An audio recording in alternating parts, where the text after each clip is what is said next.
Good morning, good afternoon, good evening, whenever you're watching this or listening to this. I hope you're having an amazing day. Now, if you are watching this, you might be like, Siobhan, you look fucking knackered. And I am. I don't know why though, because I got the same amount of sleep as what I have done. But the past couple of days, I have felt absolutely exhausted. I don't know if I'm coming down with something. I don't know if it's my hay fever kicking off. I don't know if it's because of John giving me a sports massage on Sunday, so maybe I'm having a delayed reaction to it. I don't know, but I'm drinking my water, I'm getting my sleep. I tend to thrive more off 7 to 7.5 hours sleep. If I have 8 hours of sleep, that's where I feel more tired. So yeah, I have no idea what's going on, but we're rolling with it. We're still ticking the boxes. And as I said on the neuroplasticity podcast, the one before this, yesterday, is that if we tell ourselves we're more tired, we're going to be more tired. So I'm like, you know what? Fuck it. We're still going regardless. Episode 21, which is still absolutely crazy. And of course, this week we are doing the mindset series. So every single day this week, there is one podcast which is going to delve in deep into mindset and is going to give you what I believe is the base that everyone should know about mindset to then help them going forward into developing that more resilient mindset as well. So this podcast is going to be about ownership, and a lot of things that I speak about on this podcast is going to be in reference to, just got the book up in front of me. So the most of the topics that I'm going to talk about today is going to be in reference from a book called Extreme Ownership, which is by Jocko Willing and Leif Barbin. I think I'm pronouncing that right. But it's basically how US Navy SEALs lead and win. If you haven't read or listened to that book, again, it is on premium on Spotify. I'd definitely go ahead and read and listen to it. I listen to it often. I've listened to it a couple of times now, but I've also got the book as well because it is that good. So I've got the physical copy of the book, which I have tabbed on certain pages that I loved and highlighted certain things that I like about it as well, because it is that good of a book. It gives you an example of certain leadership examples in terms of how the US Navy and SEALs go about things. So it can be a little bit masculine, but I think it's quite cool, some of the examples that they give you, and they kind of make reference on how you can apply this to business and how you can apply this to life as well. It's an absolutely brilliant book. So I definitely recommend you go and read or listen to it, because honestly, extreme ownership and this topic, it will completely change how you approach your fitness journey, but also your life in general, by taking full ownership of where you are and your results as well. Because if you've ever felt frustrated with slow progress, if you've ever caught yourself making excuses, blamed external factors, which I know I definitely fucking have, for why you're not where you want to be, this episode is for you, and it's going to be a game changer for you as well, because the moment that you take full responsibility for your fitness, for life, your mindset and your results is the moment that everything will change. So it's not waiting for motivation, no more blaming a busy schedule, no more letting life get in the way, no more blaming your kids, your partner, your this, your that. It's no, it is down to you, and it is down to you to get your results as well. So let's get into it. So first part of this podcast is why ownership changes everything. So I've been there myself, and it is a very common thing that I tend to come up with clients. As I said, I've been there myself. I'm not immune to this at all. Is that a lot of people will give away their power by blaming outside circumstances. So with what I was saying before about I don't have time, I have a slow metabolism, my job's too demanding, my kids, it's because I'm post-menopause, it's because of my age, it's because of this, it's because I've got all these injuries. No, there are ways around all of these things. So for example, I don't have time. You make the time for what matters.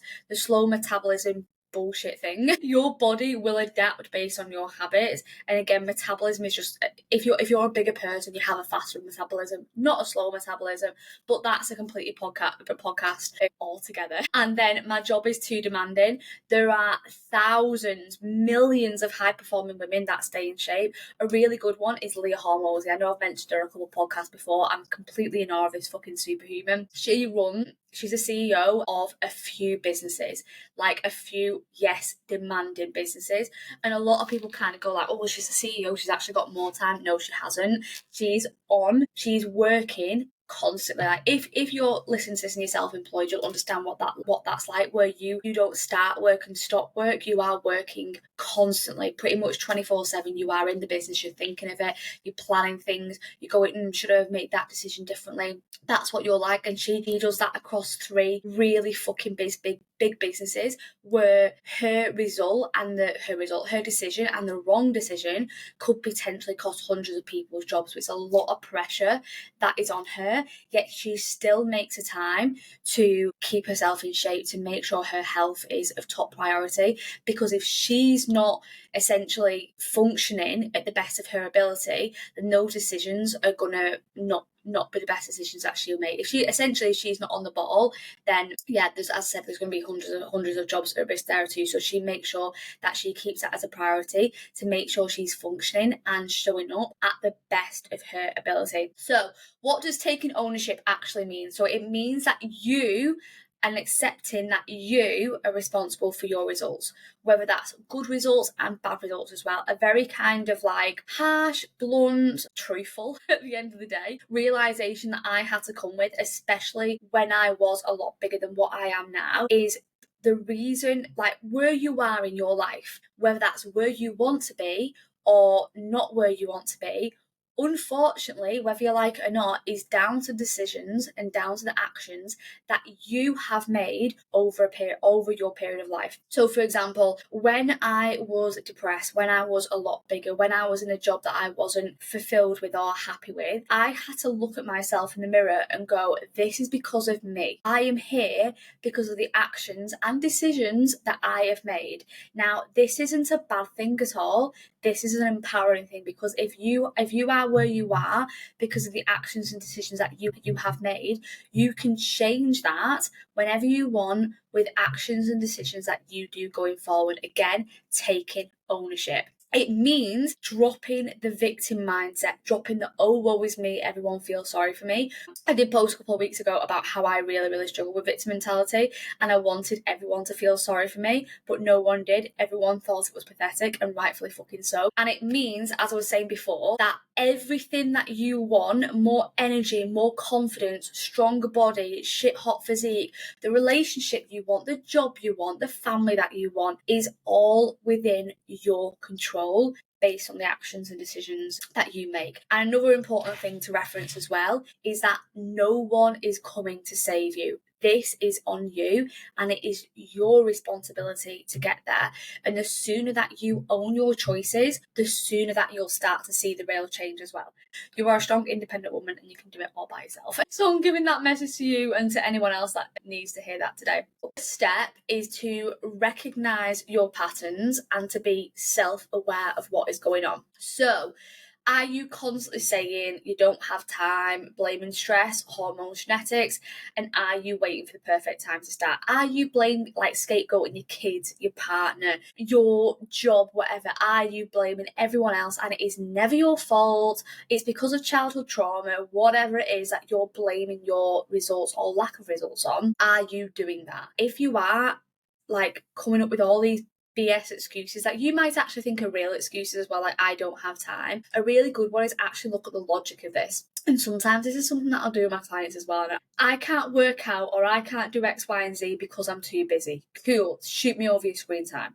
Like, shoot me over how much time you are spending doom scrolling on TikTok, doom scrolling on Instagram, because if you have time to doom scroll, you have time to train, you have time to do cardio, you have time to do your steps as well. Like, no ifs, no buts. Even me, spending a lot of my time on social media, if my time on social media is over 1 hour, and bearing in mind a lot of my job is on social media, messaging people back, making content, posting content, replying to comments, all of that bullshit, if it is over 1 hour and I'm like, oh, I don't have time to do this, fuck off, I do. Because I don't, even as part of my job being on social media, I don't need to be on social media for that long. So if you've got an hour and obviously your job is not on social media, then fuck off, you have time to train. And I know that's dead blunt and I know that's dead direct, but sometimes you need to fucking hear that. You need to hear that, like, come on, Like, and it's the same with like, I remember this like so vividly when I used to work in an office.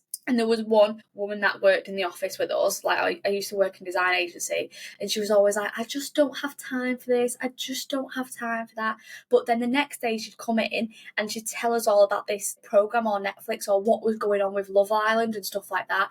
And I remember being like, this person who says that she has no time to do X, Y, and Z always has the best show recommendations, always has the best movie recommendations, always has the best recommendations of where to go to eat or go out or go clothes shopping in Manchester or what online shops to get X, Y, and Z from. So I put two and two together, and this was actually before I even started my fitness journey as well. So why I didn't have the self-awareness back on myself, I don't know. But I remember thinking this and being like, I call bullshit out on this. So it's one of those as well.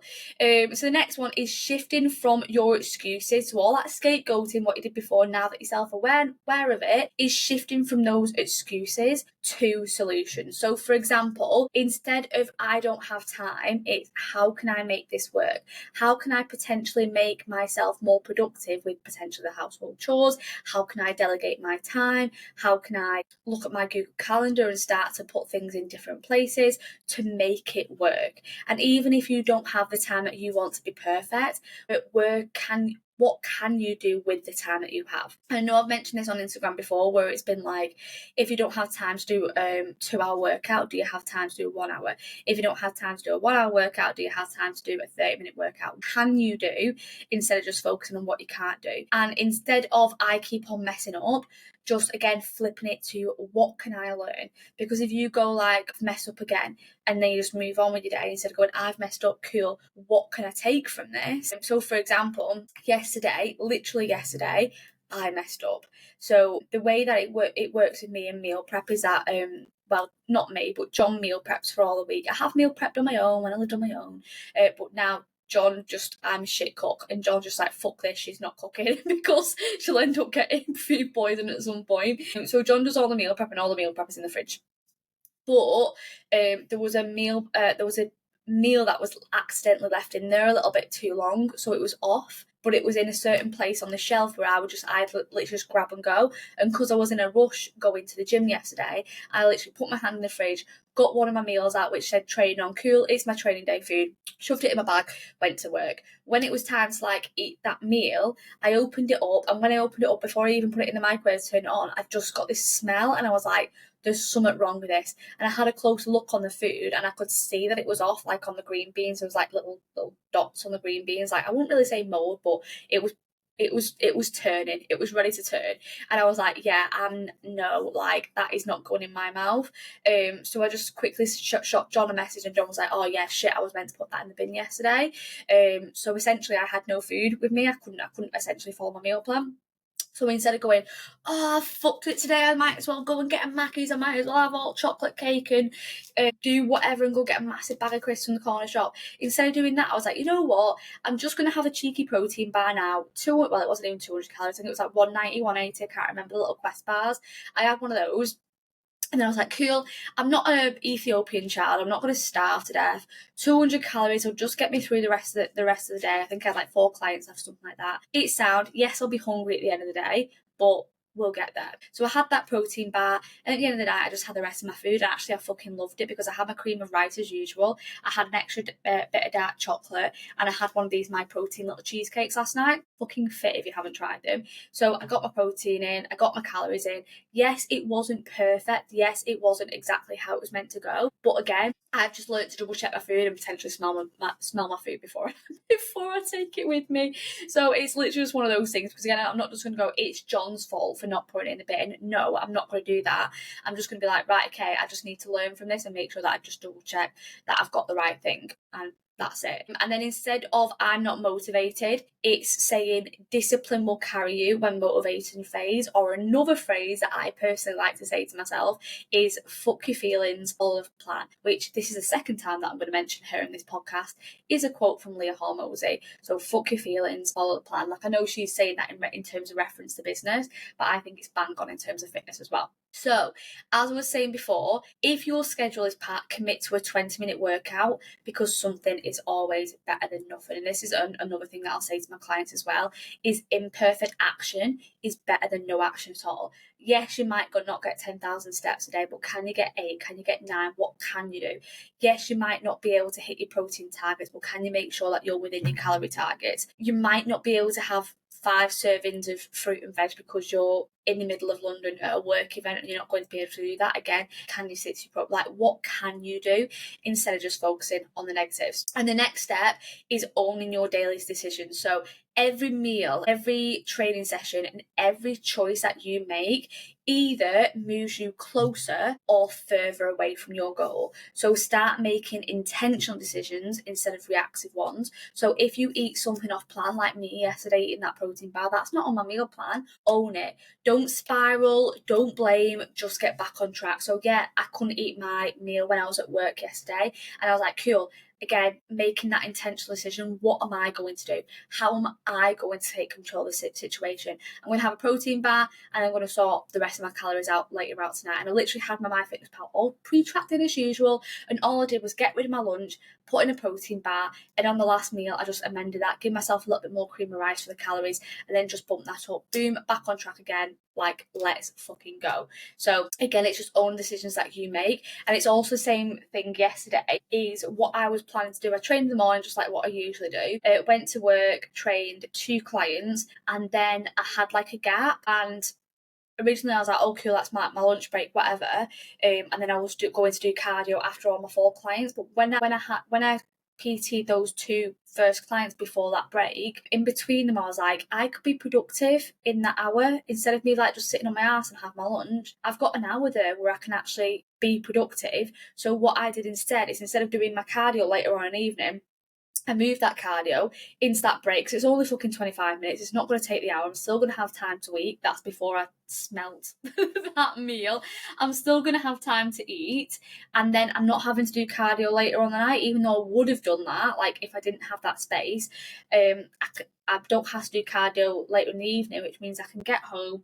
I can have what was planned to be just my cream of rice on its own, spend a little bit more time with John, go to bed a little bit earlier. Which, yeah, win, win, win. So again, it's just like making those decisions, because that and getting to bed earlier will move me closer towards my goal. Even just getting to getting my cardio done and ticking my boxes will move me closer to my goal. But because of me being more productive and being able to get to bed earlier, I'm being able to move even closer to my goal instead of further away. Instead of me going like, oh, I'm tired today, I'm just pressing the fuck it button. So again, it's kind of like every decision that you make is either moving you further away or close to your goal. So again, it's making sure that you're making more choices that are moving you close to your goal on a day-to-day basis. And at the end of the day, like I've been saying throughout all of this, is progress comes when you stop making excuses and blaming everything else and start making adjustments to going forward. So building an ownership mindset. So as I was saying before, it's discipline over the motivation always. Motivation is an emotion. It's something that comes and goes, just like happiness, just like sadness, just like anger. Whereas discipline and the habits, like I was talking about in the last mindset episode in terms of neuroplasticity, habits and discipline is what is going to build that long-term success. And like I was saying at the beginning of the podcast, no one else by you is responsible for your results. Not your coach, not your partner, not your genetics, not your kids, not your boss in your workplace, you. And that can always like give people like a little bit like, what? Not my coach? Like they're meant to get me the results. No, you're getting your results. Your coach is coaching you and providing you with a plan, giving you that blueprint, giving you that support, making things work with your life when your life shifts. They're not there to hold your hand, smack food out of your mouth. They cannot be there 24/7 to baby you. Like, at the end of the day, they provide that plan, they provide that support, they will help you problem solve, they will help you look at things in a different way. But ultimately, if you're sat there in your pants, binge eating Dominoes on an evening, going, oh, I wonder why I can't lose weight, unfortunately, that's down to you. And this also links into the power of being brutally honest. And And again, it's being brutally honest about why you aren't where you want to be. So, for example, a lot of the times I'll have conversations where people are like, I'm doing everything right, I am tracking everything, I'm doing 10 to 12,000 steps a day, I'm working out 4 times a week, and I'm not getting my results. Instead of being like that and having that mentality, ask yourself, where are you slipping up?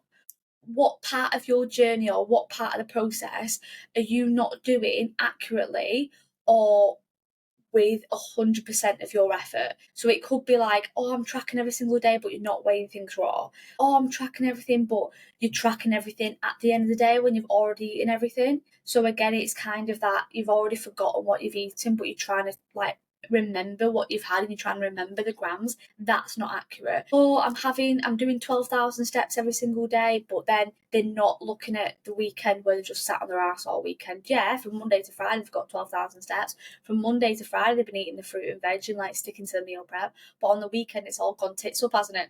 So again, it's asking yourself, where are you actually slipping up? Again, it might even be that consistency. You might have been absolutely bang on for 2 weeks and fucked it on 1 week. Okay, so yeah, that 1 week probably will overpower those over 2 weeks as well.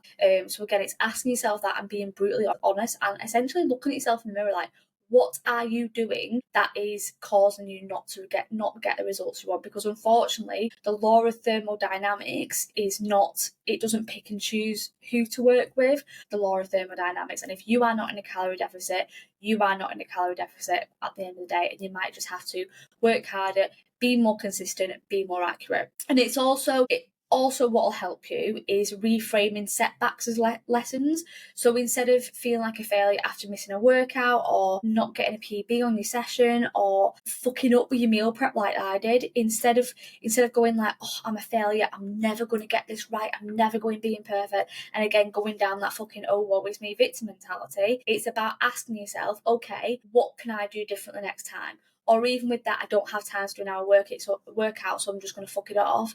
And then you start feeling guilty. Instead of feeling like that, go, okay, what can I do? Maybe I go in and just do some steps. Or for example, I don't know if you were still listening to podcasts when I had my back injury and I couldn't do a lot of my workouts. Well, I couldn't do a lot of my workouts loaded and I couldn't do my cardio. I looked at my sessions and go, okay, what can I do? I did everything with just a machine weight, and some of them I even did an alternative that was like a bodyweight exercise with my cardio. I didn't do my stair mill cardio. I just did walking on the treadmill for a certain amount of time. So again, it's looking at what you can do instead of what you can't do. And instead of giving up after a weekend of bad eating, ask yourself, how can you plan better next time? What can you put in place to have that habit, have that situation not happen again? And again, take ownership of what is going on as well. And again, it's looking at the most successful people in fitness and life and understanding that these people aren't perfect. They're just honest, adaptable, and of course relentless. Like they will keep on going. Again, Leah Hormozy, she has time where like she isn't perfect and she slips up on things and she gets back on the horse and keeps going. For me, myself, there's times where like I'm not perfect. I don't get all my steps. I didn't get all my steps yesterday, so I'm just going to add an extra 500 on this day. And again, it's just continuing on just as normal. I'm not a failure. I'm just human at the end of the day. And again, it's continuing on and going, okay, what can I do?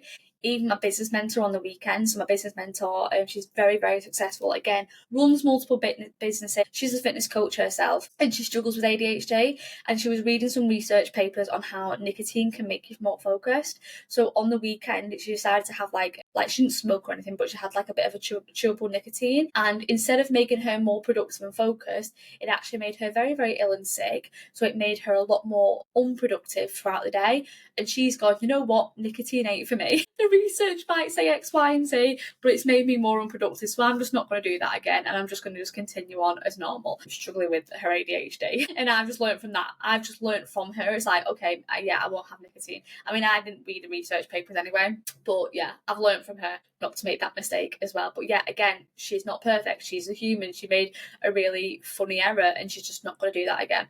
And she's going to learn from it and carry on. So at the end of the day, like, we are all human. So next part is the action plan, how to start taking ownership today. So the first one is to get that self-awareness and to audit your excuses. So what I want you to do, and again, this is another little homework task for you, is to write down your most common excuses. So that might be, I don't have time. It might be, I struggle with my relationship with food, it might be like all of these kinds of like excuses that you might come up with. Oh, it's because of my partner, like he eats whatever he wants and it makes me want to eat. All of these things as well. Oh, it's because of my kids and they always offer me food.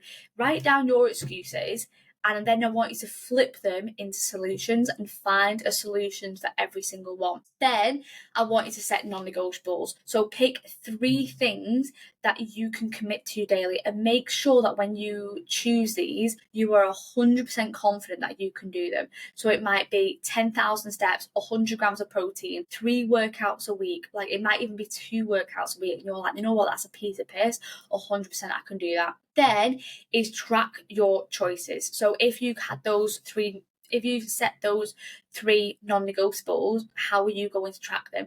How are you going to log them? So keeping a simple log of your training, your food, and your habits to keep yourself accountable. And the next one is owning every outcome. So whether you've succeeded or whether you've struggled with something, take full responsibility and adjust. So if you've set that 10,000 steps and you start off being super confident that you can do it, and then you didn't end up doing it and got like roughly maybe 8,000 steps a day, take responsibility and adjust your plan. Maybe it's adjusting it and like making it a little bit lower, or what you do instead is hold yourself to a high standard and then go, okay, how am I going to plan my day to make sure that I can get that 10,000 steps? Instead of just doing an evening walk with the dogs, maybe I walk the dogs both in the morning and on the evening as well. Maybe I stay at the gym a little bit longer and just finish off those steps. Maybe I go on like a long walk over the weekend as well, just to get high steps throughout that weekend to make it easier throughout the week. Next thing is to surround yourself with growth-minded individuals,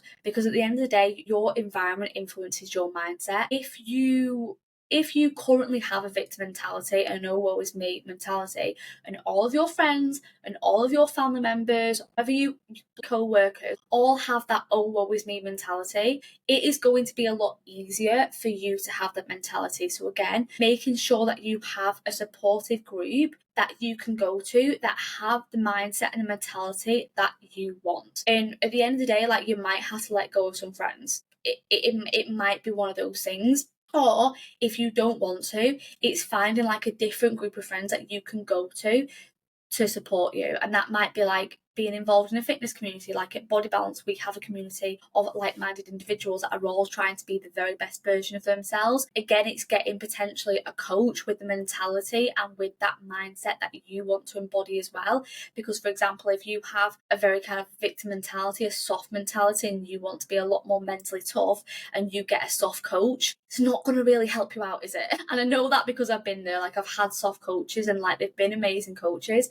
but they've not had the mindset that I want to embody, and I've just found it like a lot harder to be the person that I want to be in that environment, because essentially it's just the wrong environment for me. So at the end of the day, going right back to the beginning of the check-in, your results are on you.